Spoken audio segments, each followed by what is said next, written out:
ఆర్థిక సమస్యలు, నరఘోష, శత్రుభయం నుంచి విముక్తి కల్పించే సంకష్టహర చతుర్థి వ్రతం ఎలా చేయాలంటే, చేపట్టిన పనుల్లో విఘ్నాలు తొలగిపోయేందుకు గణపతిని పూజిస్తారు.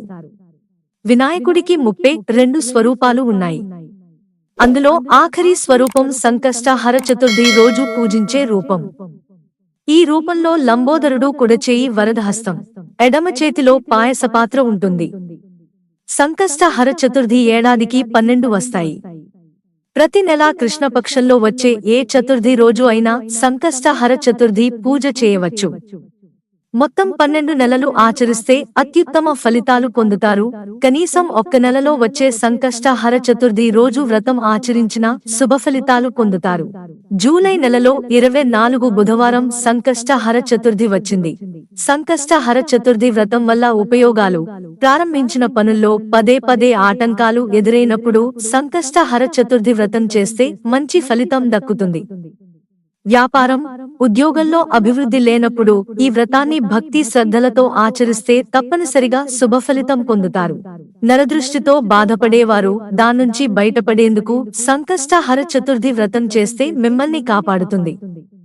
ఆర్థిక సంబంధిత సమస్యలున్నా, సంతానం లేకపోయినా, దీర్ఘకాలిక వ్యాధులతో బాధపడుతున్నా, విద్యార్థులకు చదువుపై శ్రద్ధ లేకపోయినా, శత్రుభయం వెంటాడుతున్నా, వివాహం జరగకపోయినా, చేయని తప్పులకు ఫలితం అనుభవిస్తున్నా సంకష్టహర చతుర్థి వ్రతం ఆచరించడం అత్యుత్తమం. సంకష్టహర చతుర్థి వ్రతం ఎలా చేయాలి? ఏ తిథి అయినా సూర్యోదయానికి ఉండేలా చూసుకుంటాం. కానీ సంకష్టహర చతుర్థి వ్రతం ఆచరించాలంటే తిథి చంద్రోదయ సమయానికి ఉండాలి. అంటే సూర్యోస్తమయం సమయానికి చవితి తిథి ఉండాలి. ఈ వ్రతం ఆచరించాలి అనుకుంటే సూర్యోదయానికి ముందే స్నానమాచరించాలి. నీటిలో నల్లటి నువ్వులు వేసి స్నానమాచరించి ఏ కష్టం నుంచి బయటపడాలి అనుకుంటున్నారో, ఏ సమస్య తీరాలని సంకష్టహర చతుర్థి వ్రతం చేస్తున్నారో మనసులో తలుచుకుని వినాయకుడికి ముడుపు కట్టాలి. ముడుపు ఎలా కట్టాలి? ఎరుపు రంగు వస్త్రంలో పసుపు కుంకుమ వేసి 3 దోసెళ్ల బియ్యం, వక్కలు, ఎండు ఖర్జూరాలు, దక్షిణ, తాంబూలం వేసి ఆ వస్త్రాన్ని ముడివేసి వినాయకుడి దగ్గర పెట్టాలి. గణపయ్యకి 21 సార్లు ప్రదక్షిణ చేసి మీ మనసులో కోర్కే మనస్ఫూర్తిగా భక్తితో చెప్పుకోండి. అనంతరం వ్రతం ఎలాంటి విఘ్నాలు లేకుండా సవ్యంగా సాగాలని నమస్కరించండి. వ్రత నియమాలు: ఏ వ్రతం ఆచరించినా ఉపవాసం ప్రధానం. అయితే అనారోగ్య సమస్యలతో బాధపడేవారు పాలు, పండ్లు తీసుకోవచ్చు. రోజంతా మౌనంగా ఉండాలి. మౌనవ్రతం అంటే ఏకంగా మాట్లాడకుండా ఉండిపోవడం కాదు, అనవసరమైనవి మాట్లాడకుండా ఉండడం అని అర్థం.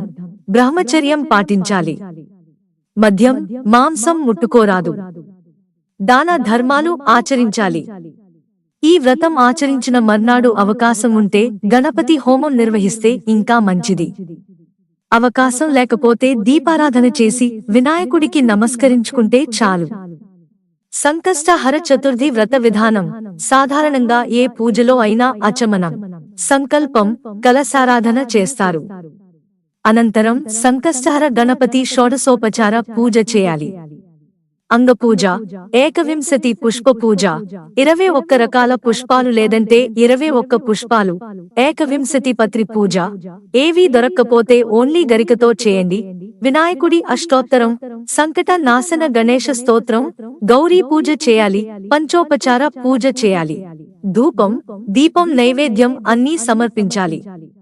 ఆ తర్వాత దూర్వాయుగ్మ పూజ, గరికెతో పూజ పూర్తి చేసి వ్రతకథలు చదువుకోవాలి. మిత్రులారా, ఛానల్ సబ్స్క్రైబ్ చేసుకోవడం మర్చిపోకండి. ధన్యవాదాలు.